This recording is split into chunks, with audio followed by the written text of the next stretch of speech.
Hey guys, tonight we are traveling to a small, quiet town in the Netherlands, in a time just after a long and difficult war.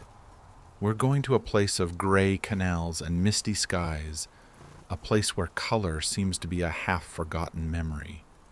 But you can almost feel the quiet resilience of the people, smell the damp, clean air after a rain shower, and sense the first, faint and secret stirrings of hope. We're going to tell the story of how a small, secret garden brought joy back to a town that had forgotten it. Are you ready in your warm bed? I hope you're all snuggled in and feeling peaceful.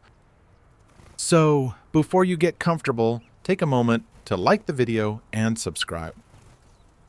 But only if you genuinely enjoy what I do here. It's always so wonderful to see where you're all listening from, so feel free to leave your city or country and the local time in the comments. It makes our quiet little community feel connected across the globe. Now, dim the lights, maybe turn on a fan for that soft background hum, and let's ease into tonight's journey together. Your world is painted in shades of gray. You are a little girl named Lena, and you live in a small Dutch town in the autumn, just after the Great War has ended. The war is over, and there is peace, but it is a tired, weary peace. The color, it seems, was a casualty of the conflict. The brick houses that line your canal are stained with damp and soot. The clothes that flap on the washing lines are a patchwork of mended, faded grays and browns. Even the water in the canal seems to have forgotten how to be anything other than a flat, slate gray mirror for the perpetually overcast sky. You live with your papa and mama in one of the tall, narrow houses that are so typical of your country. Your papa is a quiet man. He was a history teacher before the war, a man who loved books and stories. Now he is thinner than he used to be, and there is a deep sadness in his eyes that has not yet faded. Your mama is the rock of your small family. She is practical and strong, with clever hands that can turn a few potatoes and an onion into a warming soup, and can patch a worn-out coat so skillfully you can barely see the mend. She tries to fill your small home with warmth, but it is a quiet, fragile warmth. You have faint, dream-like memories of a time before.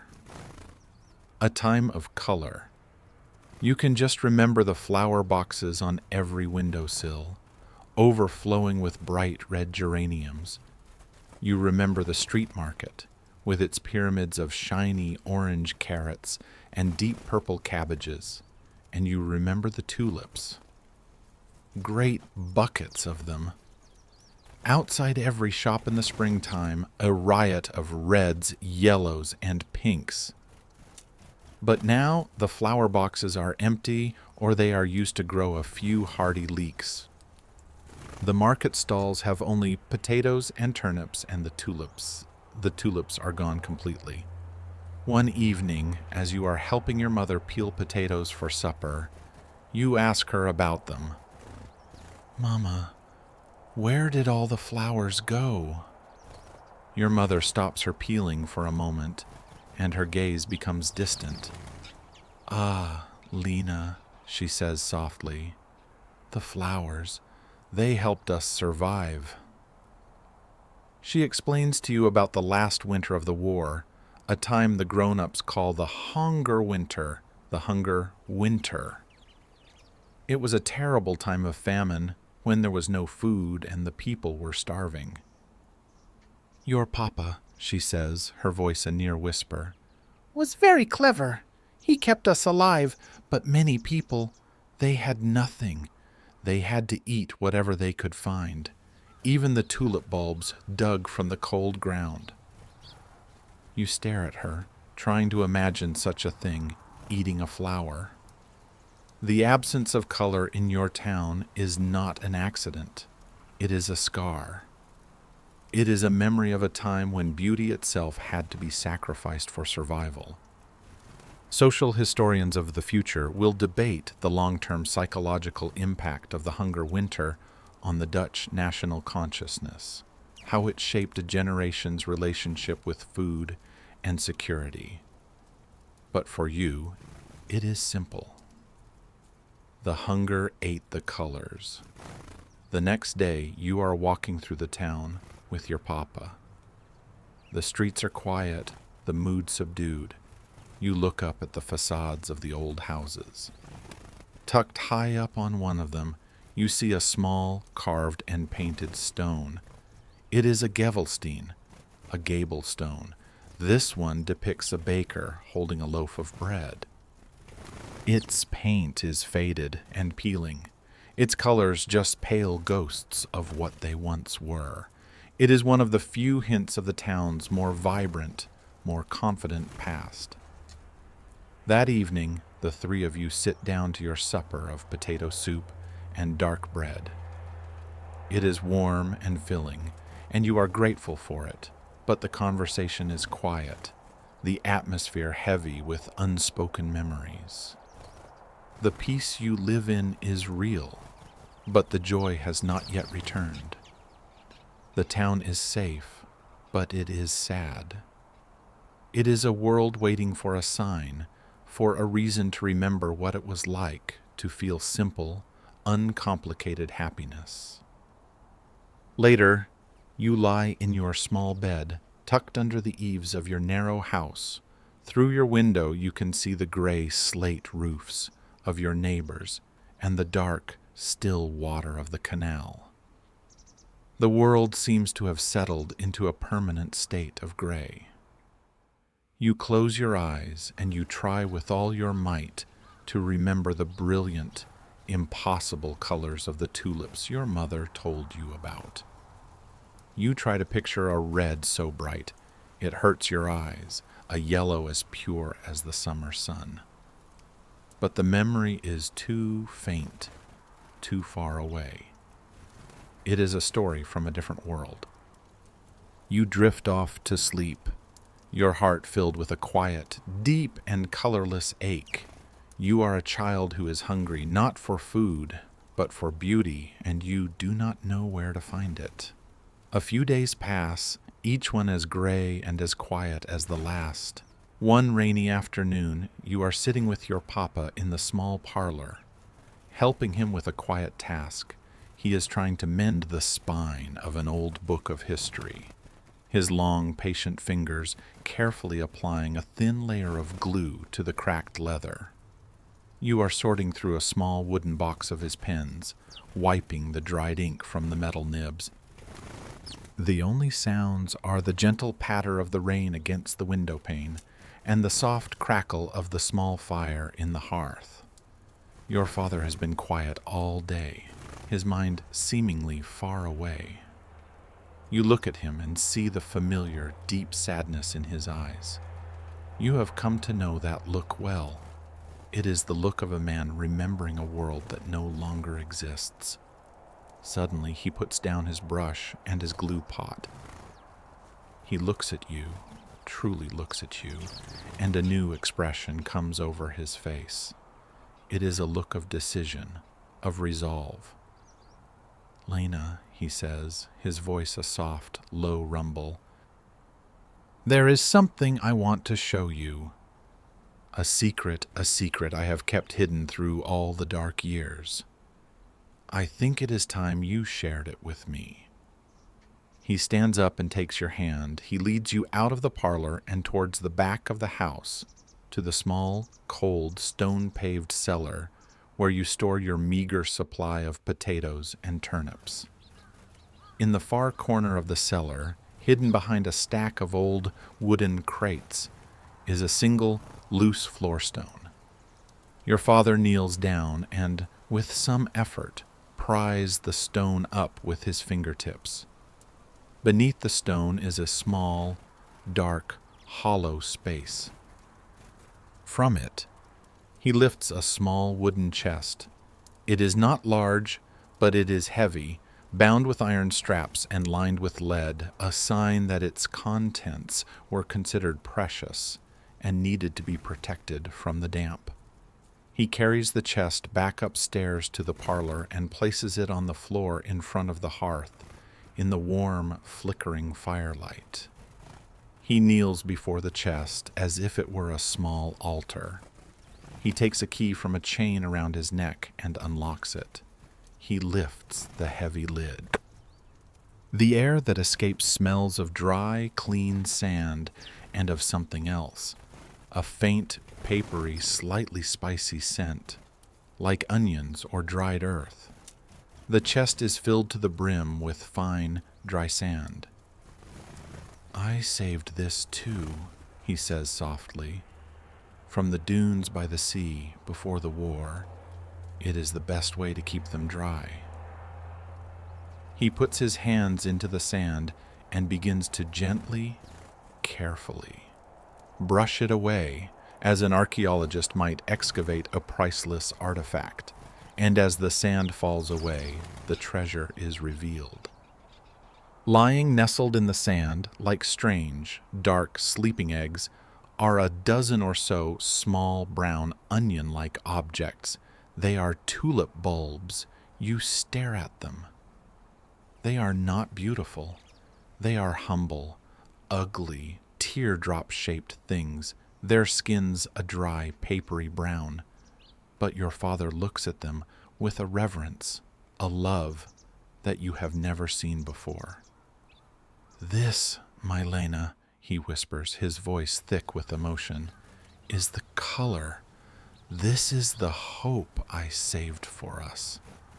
He takes one of the bulbs and places it in the palm of your hand. It is firm, solid, and surprisingly heavy. It feels dormant, but alive. "During the hunger winter," he begins, his gaze fixed on the bulbs in the chest, "our neighbors, good people, they were digging up their gardens. They were taking their tulip bulbs, peeling them." He describes the process to you, how they had to carefully cut out the poisonous yellow germ from the center of each bulb. And then they would dry them and grind them into a bitter flour just to make their bread last a little longer. To eat a tulip bulb. Can you imagine such a thing? "And every day," he continues, "I would look at this chest and I would be tempted. We were so hungry. This could have been a few meals for us, not good meals, but something. But then I would think, what is a single meal when weighed against all the springs to come? What is a full belly for one day when weighed against a heart full of beauty for a whole season?" And so I kept them hidden. This was my act of defiance, my act of faith. I told myself that as long as these bulbs were safe, then one day the real spring would return. He gently takes another bulb from the chest, this one slightly larger than the others. "And these are not just any tulips, my dear. These are the aristocrats, the Rembrandts, the broken tulips."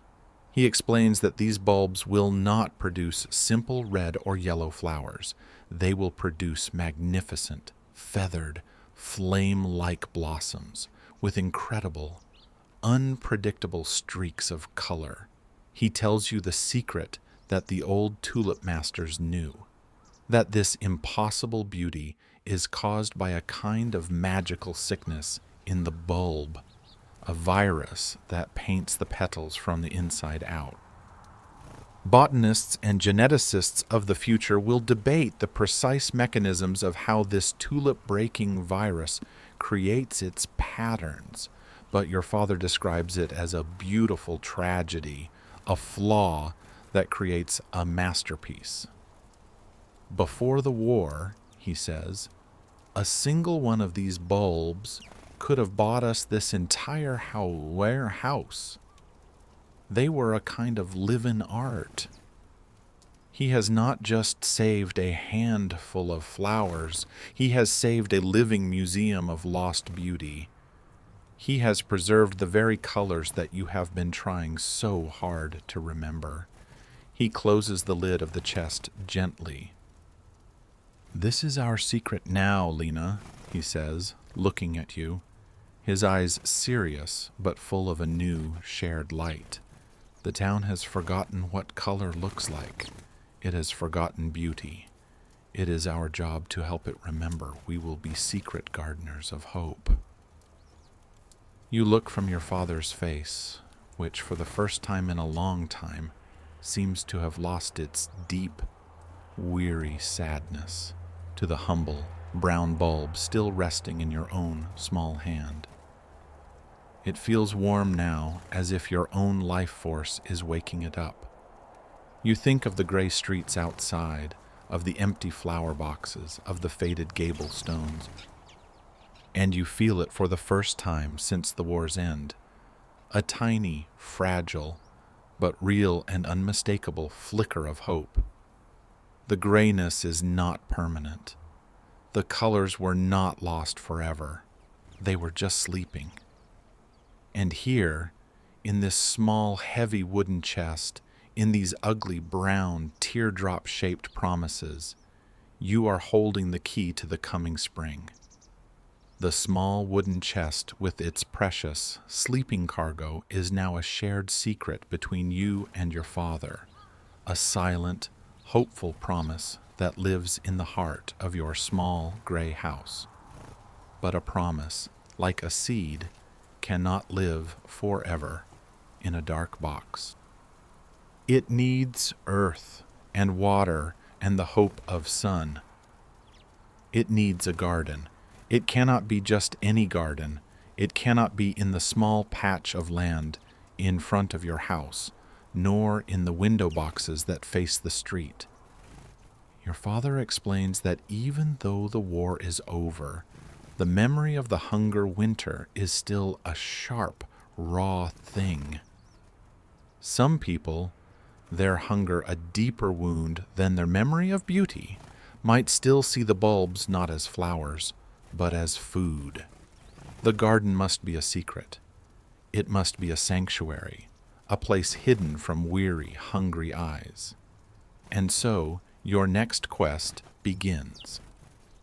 Not for a key or a lost object, but for a piece of forgotten earth. The two of you begin to explore the forgotten corners of your own small property. Behind your house is a high brick wall, crumbling in places, that separates your small yard from the buildings behind.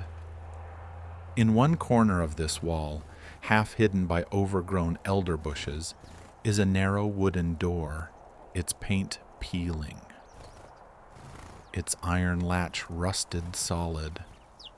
You have never opened it. You had assumed it was just a disused alleyway on the other side. With a crowbar from his small toolbox, your father manages to pry the rusted latch open. The door groans in protest, and you both slip through the opening. You find yourselves not in an alley, but in a small, enclosed, and completely forgotten courtyard. It is a sad, rubble-strewn place urban archaeologists of the future, studying post-war cities, will debate the extent of these undocumented ruin gardens. The informal green spaces that sprang up in the bombed-out, neglected corners of shattered cities. This small courtyard is one such place. It was clearly once the foundation of another building, perhaps a workshop or a small house that was damaged during the war and never rebuilt. Broken bricks and pieces of shattered roof tiles are scattered everywhere, already being colonized by hardy weeds and moss. But the small courtyard has three things that make it perfect. It is completely enclosed by high walls, making it invisible from any street or neighboring window. It is open to the sky, and a tall chimney on the building to the south has fallen away, leaving a wide gap that allows the sun to pour in for most of the day. And it is yours. It is a secret, broken, but potential-filled piece of the world. Here, your papa says, his voice a quiet, satisfied whisper. This will be our secret garden, our hofje of hope. The work begins. It must be done in secret, in the quiet hours of the late afternoon and early evening, when your neighbors are inside, gathered around their own hearths. For weeks, it becomes your shared secret project. You and your father, and sometimes your mother when she can be spared from her own work, tackle the courtyard. You do not have grand tools. You have your hands, a single sturdy shovel, and a wheelbarrow with the squeaky wheel. The work is slow and methodical. You gather the broken bricks and stack them neatly against one wall. You pull the stubborn, deep-rooted weeds.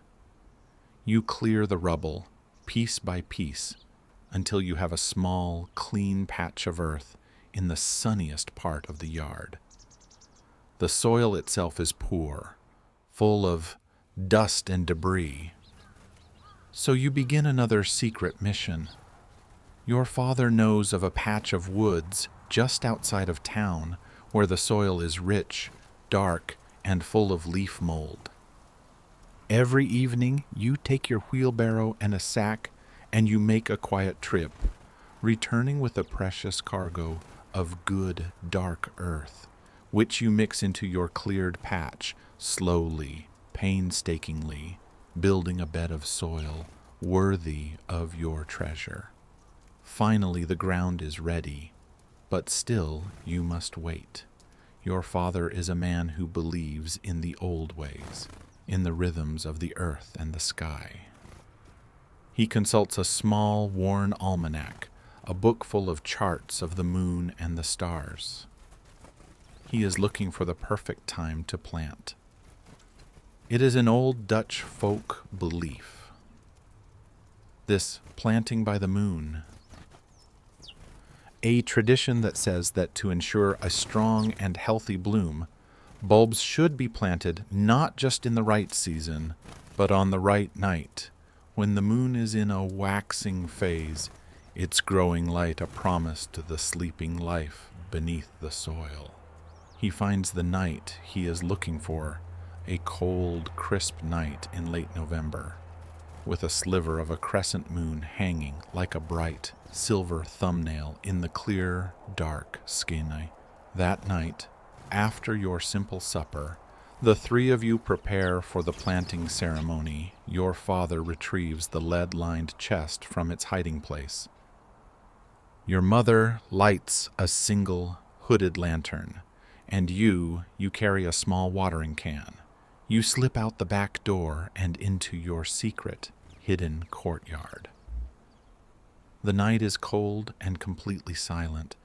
The air is so still. You can see your breath plume in the lantern's light.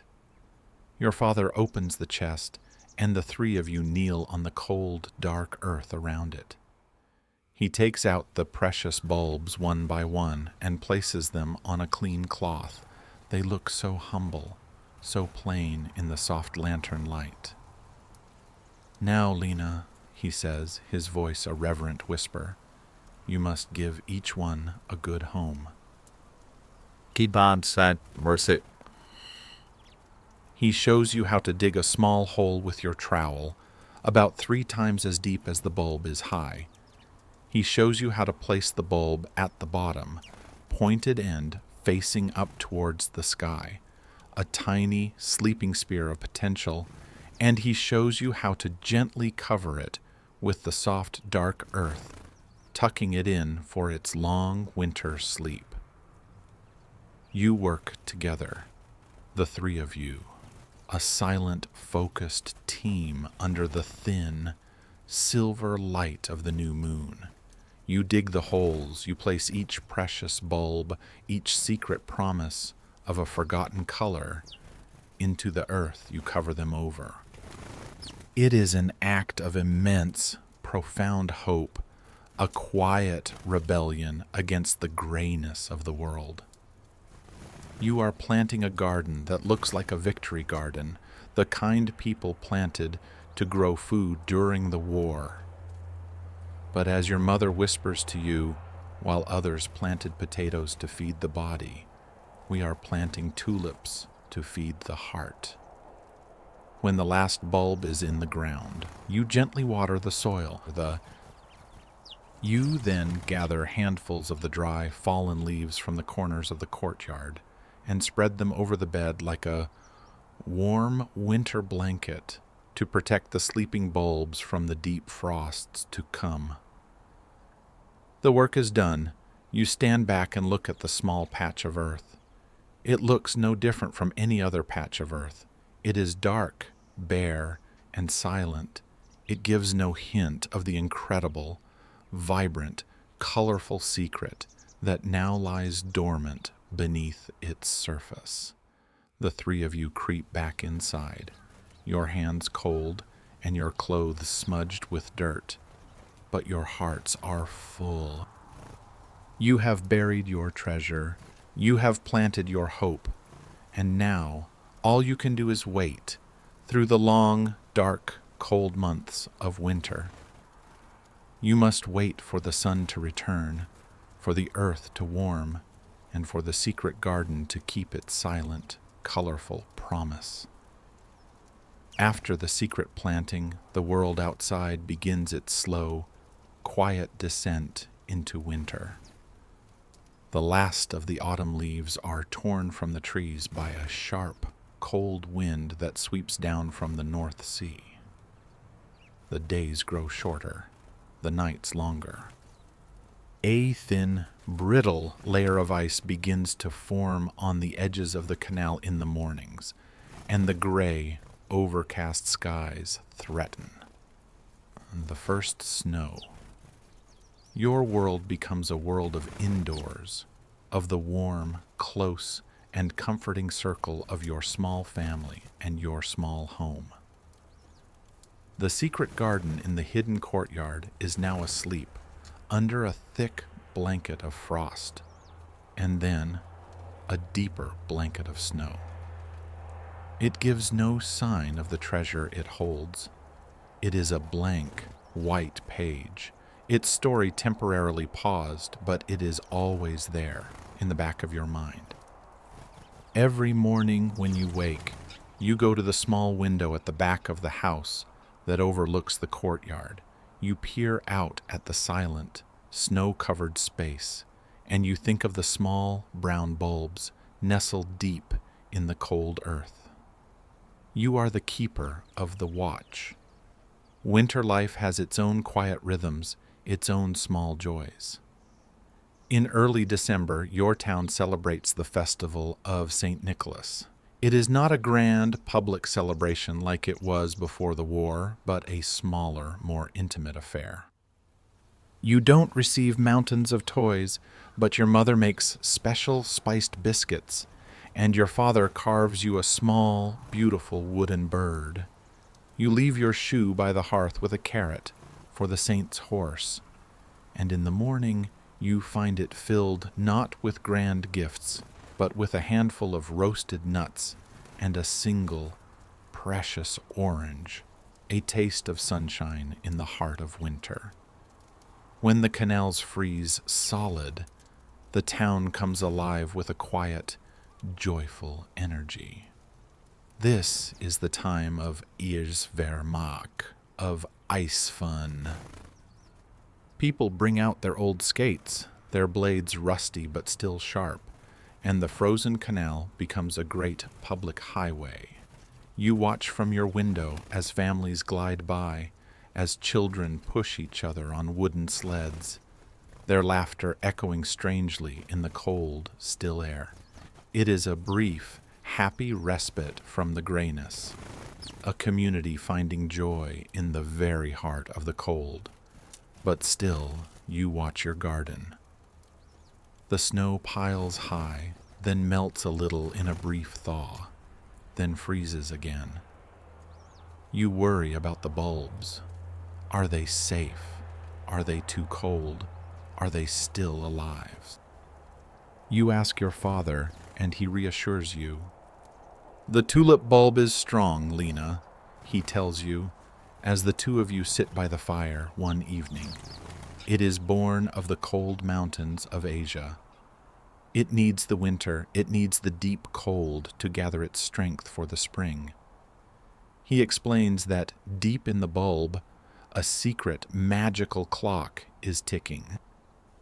Biologists and horticulturalists of the future will debate the precise cellular triggers that cause a bulb to break its dormancy.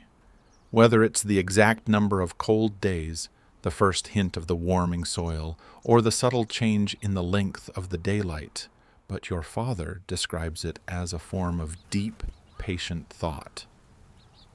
The bulb is not dead, he says. It is dreaming of the sun, and when it has dreamed long enough, it will be time to wake up. The months pass in this slow, quiet way. The deep cold of January gives way to the damp chill of February. The days begin, almost imperceptibly at first, to lengthen.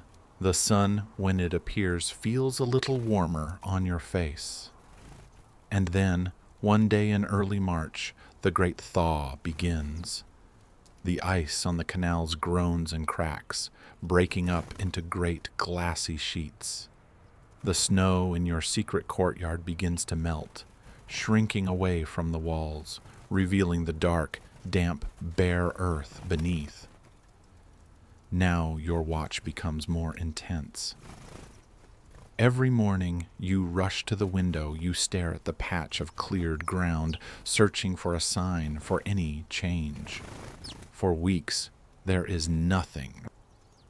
The ground remains bare, a patch of dark, wet, and seemingly lifeless mud. A small fear begins to grow in your heart. What if it didn't work? What if the bulbs were too old? Or what if the winter was too cold? Then, one morning, you wake to the sound of a gentle spring rain tapping against your window.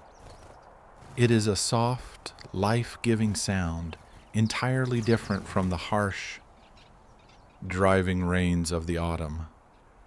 After the rain stops, you go to your lookout window. The sun has come out, and the wet earth in the courtyard is steaming slightly in its warmth. You press your face close to the glass, your eyes scanning the dark soil, and then you see it. At first, you are not sure what it is. It is just a tiny speck of green, so small, so brilliant, so utterly different from the blacks and browns and grays of the winter world that it almost seems to hurt your eyes. You stare, unblinking, your heart beginning to beat a fast, joyful rhythm. It is a shoot. You look closer, and you see another and another. All across the prepared bed, tiny, spear-like points of the most vibrant, brilliant green are pushing their way up through the dark soil. They are small, but they are determined. They are alive. For a moment, you keep the secret to yourself. It is a joy so pure, so intense. You want to hold it in your own heart for just a little while.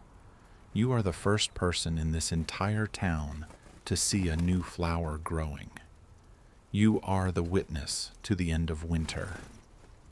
After a few minutes of silent, joyful observation, you can contain yourself no longer. You run from the room, down the stairs to find your father. He is in the parlor, reading a book. Papa, you must come. They're here. The tulips are here. He looks up, a slow smile spreading across his face. He follows you back up the stairs to your lookout window. You point, your finger trembling with excitement. He looks out at the courtyard, at the small scattered points of green pushing their way towards the sun. He says nothing for a long time. He just looks, and you see the deep, weary sadness in his eyes, finally, truly begin to melt away, just like the last of the winter snow. "Yes, Lena," he whispers, putting a hand on your shoulder. "There they are. The promise is being kept." You look at the tiny green shoots. They are the first new color you have seen in what feels like a lifetime. They are a quiet, green rebellion against the long, sad grayness of the past. The secret garden is awake, and the real show, the great explosion of color and beauty and joy, is about to begin. The days that follow the discovery of the first green shoots are filled with a new and wonderful kind of quiet excitement. The secret garden becomes the focal point of your family's life.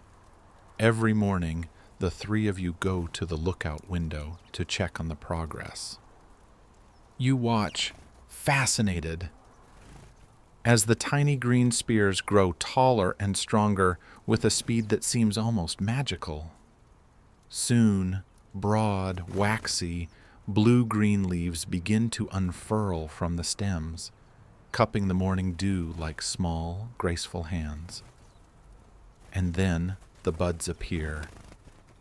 At the top of each strong, straight stem, a single, tight green bud forms, a perfect teardrop-shaped promise of the flower to come. They swell with each passing day, and your anticipation grows with them. The waiting is a sweet, happy torture. Your father, in his quiet, teacherly way, uses this time to tell you more about the tulips. He explains that the flower you will see is already fully formed, a perfect, miniature version of itself, hidden deep inside the bulb all winter. It has been waiting, just as you have been, for the warmth of the spring sun to give it the signal to emerge. One morning, you are the first one at the window, as always, and you see that on one of the largest, most advanced buds, a thin, vertical line has appeared. And along the line, you can see a tiny, almost imperceptible crack. And through that crack, a sliver of the most intense, vibrant, impossible crimson. "Papa, Mama," you whisper, your voice hoarse with excitement. "There is color!" That first flash of red is the starting gun for the great race. Over the next week, the secret courtyard undergoes a slow, glorious, and breathtaking transformation. One by one, the tulips begin to bloom, and they are more beautiful, more spectacular than anything you could have possibly imagined. These are not the simple, cup-shaped, single-colored tulips you have in your faint memories. These are the broken tulips, the Rembrandts, the living works of art that your father saved. The first to open is a magnificent flower on a tall, proud stem. Its petals are a pure, creamy white, but up the center of each one is a dramatic, painted flame of the deepest royal purple. Your father tells you this is a variety known as a by blue men. Then another opens, this one with a background of rich, buttery yellow, its edges delicately feathered with fine, intricate lines of a brilliant scarlet red. Another one nearby has a deep violet background with stark, beautiful white flames licking up its sides. Each flower that opens is a new and unique surprise, a new and forgotten combination of colors. The secret courtyard, which was a place of rubble and gray earth just a few months ago, is now a riot of impossible, brilliant, living color. The air is filled with their faint, clean, peppery scent. Your reaction to this explosion of color is a physical thing after a childhood spent in a world of gray and brown and faded shades. The sheer, unadulterated vibrancy of the flowers is almost overwhelming. It makes your heart beat faster. It makes you want to laugh out loud. Color theorists and art historians of the future will debate the profound psychological effect of seeing vibrant color after a long period of deprivation, how it can stimulate the mind and lift the human spirit. You do not need a theory to understand this. You feel it. It is like a long, cool drink of water after years of thirst.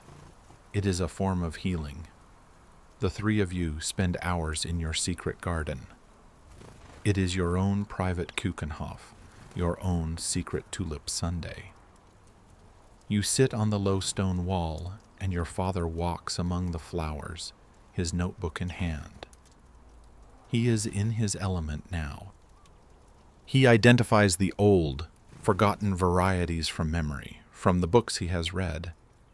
"Ah, look, Lena," he says, pointing to a magnificent white flower with crimson flames. "I believe this is a Semper Augustus, the most famous, most valuable of them all during the great tulip mania." He looks at it with a kind of awe. To think a flower like this once cost more than a house on the grandest canal in Amsterdam. You and your mother help him. You measure the height of the stems, you count the petals, you describe the exact patterns of the flames and the feathers. And he records it all in his notebook, his careful sketches and neat handwriting, giving a new, permanent life to these beautiful, fleeting blossoms. One afternoon, you find what you decide is the most beautiful flower of all. It is a tulip with petals of the palest, most delicate rose pink, and on each petal there is a fine, intricate marbling of a deep, velvety maroon, so fine it looks like the work of a master painter. You cup its perfect, chalice-shaped bloom in your hands, and you feel as if you are holding a piece of pure, living magic. You look at your father, who is standing in the middle of the courtyard, surrounded by this impossible beauty. The sad, haunted look is gone from his eyes. It has been replaced by a look of deep, profound, and peaceful joy. "I was right to save them, wasn't I?" he says softly, more to himself than to you. This is what we were fighting for, not just for bread, but for beauty. For the promise that a thing of such impossible, useless, and wonderful color can still exist in the world. The secret is now in full, glorious, breathtaking bloom. You sit together as a family on the old stone wall as the sun begins to set, the cool evening air making the colors of the tulips seem even more intense, more jewel-like. You have created a small, perfect, hidden paradise, a vibrant island of color in a gray and weary world. The secret is safe. The secret is beautiful. But now a new question begins to form in your mind. Is a secret this beautiful, this joyful, meant to be kept? You sit with your parents on the old stone bench, surrounded by the quiet, vibrant, and impossible beauty of your secret garden. The setting sun filters through the petals, making them seem translucent and glowing from within. The air is cool and sweet. The deep, peaceful silence is broken only by the gentle hum of the last few bees returning to their hives. The garden is a perfect secret jewel, and in that perfection, a new question begins to form. It is your mama who gives it a voice. "A beauty like this," she says softly, looking at the magnificent, flame-streaked tulips. "Is it right that we keep it only for ourselves when there is so much gray in the world outside that wall?" Her question hangs in the still air. You look at your papa. He is looking at the flowers, but his thoughts seem to be far away, back in the darkness of the hunger winter. He thinks of his neighbors, of the shared suffering, of the collective weariness that still hangs over the town like a persistent fog. He saved these bulbs as an act of personal faith, a private promise that beauty would one day return. But now he seems to realize that a promise, once fulfilled, is a thing that must be shared. "No, my love," he says finally, his voice quiet but clear. "You are right. A joy like this is not meant to be hoarded, it is meant to be given away." And so a new plan is formed, a plan for the final and most important stage of your secret garden's life. The next morning, your mother takes out a few sheets of her best writing paper and a bottle of ink together. You and she write out simple, hand-written invitations. They do not say much. They simply invite your neighbors, the families who live in the houses up and down your small stretch of the canal, to your home that afternoon for a spring surprise. You take the small pile of invitations and, with a heart full of a new, nervous excitement, you go from door to door, slipping them into your neighbors' letterboxes. That afternoon, they begin to arrive. They come in small, curious groups, knocking on your front door. There is the baker and his wife, their son Paolo, now healthy and strong. There is the old woman who sells fish at the market. There is the bicycle repairman and his family. They are all slightly puzzled, but they are your neighbors, and they have come. It is a Dutch tradition, after all, to bring a small gift when visiting a home, but today they will be the ones receiving a gift. You and your parents greet them not in your small parlor, but you lead them through the house to the back door that opens into your small yard. They gather in a small, quiet, expectant crowd before the high, crumbling brick wall. They look at the wall, then at you, their faces full of friendly confusion. Then your father steps forward to the small, ivy-covered wooden door, the door that leads to the secret courtyard. He takes the old, ornate iron key from his pocket, and with the sense of quiet ceremony, he unlocks the door and swings it open. "Our spring surprise," he says simply, and gestures for them to enter. One by one, in single file, your neighbors step through the narrow doorway and into the hidden courtyard. And as each person enters, the same wonderful thing happens. They stop. They fall silent. Their faces, which moments before were filled with weary, everyday cares, are transformed by a look of pure, unadulterated, and childlike wonder. A collective gasp ripples through the small crowd. An old woman, a woman who has lived in this town for 80 years, brings a hand to her mouth, and you can see tears welling up in her eyes. The children are speechless, their eyes wide, as if they have just stepped into the pages of a fairy tale. The small, rubble-strewn courtyard, which you and your family have so lovingly tended, has become a cathedral of color. The late afternoon sun streams down, illuminating the hundreds of brilliant, impossible tulips. The reds are afire, the yellows are a shout of joy, the purples are a deep and royal dream. The intricate, flame-like patterns of the broken tulips seem to dance in the light.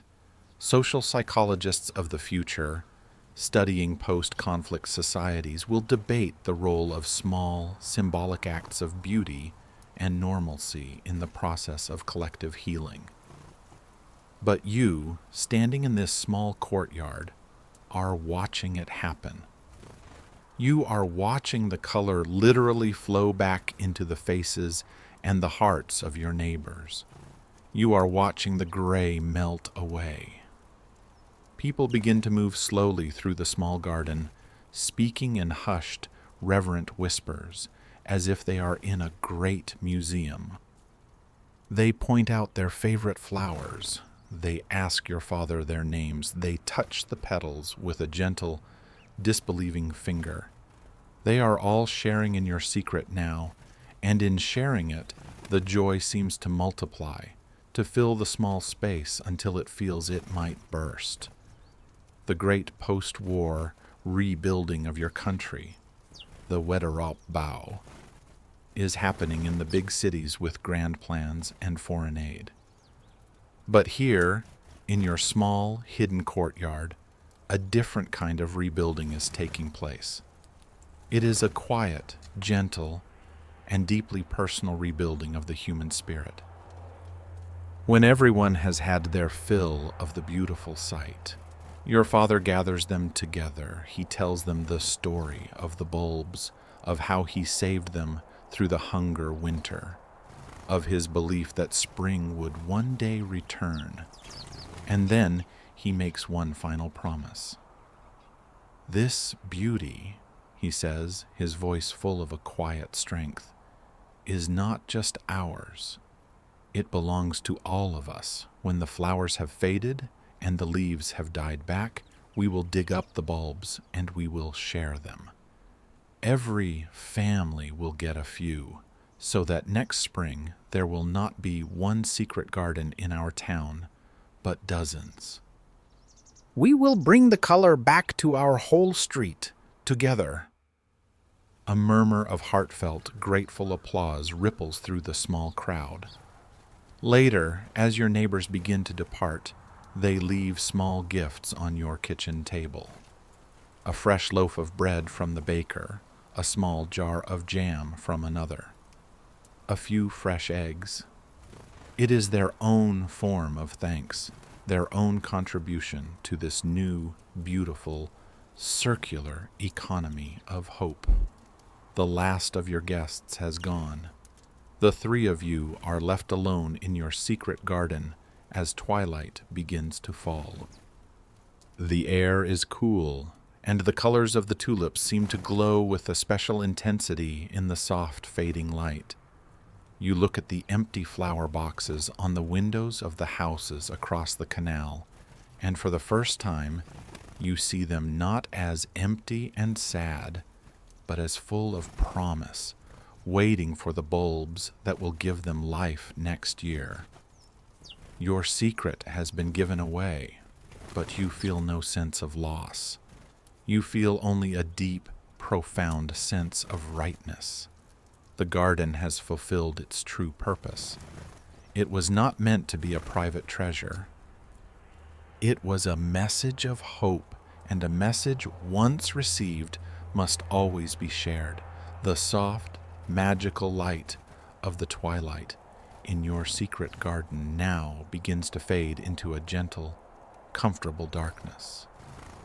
The image of the beautiful, impossible tulips, their colors a defiant shout of joy against a gray world, starts to soften and blur. Let the feeling of that shared, quiet, and deeply hopeful moment settle over you now like the cool evening air. The story is told, the secret has been shared, the color is returning to the world. There is a deep, quiet sense that all is well, that even after the longest, darkest winter, spring will always, eventually, keep its promise. Allow that gentle, hopeful, and deeply peaceful feeling to be your guide now, as you leave the small Dutch town behind and drift slowly, so slowly, into the soft, quiet, and restorative country of your own dreams.